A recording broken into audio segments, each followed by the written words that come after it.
Hi guys! So, dito kami ngayon sa Calinto Resort. Dito yan sa Botolan, Zambales. And meron tayong quick room tour. So, ayan. Pagpasok nyo, may kita nyo tong mini ref. Yung mga magugulo namin gamit. Sorry naman. Tapos, ang napakalaking CR. As in, pwede kang matulog dyan. Ito yung CR. Yan.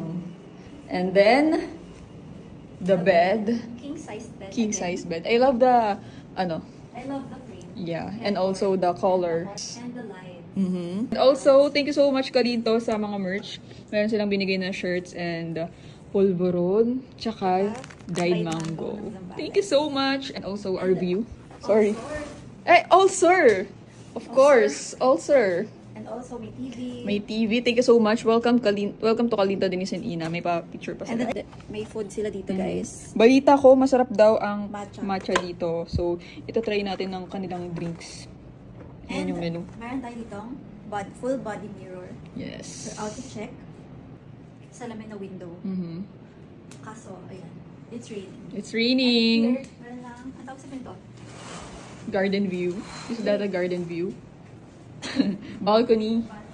Yes. Ayan o, maulan guys. Shit. Mapastig ang ulo mo, Kas.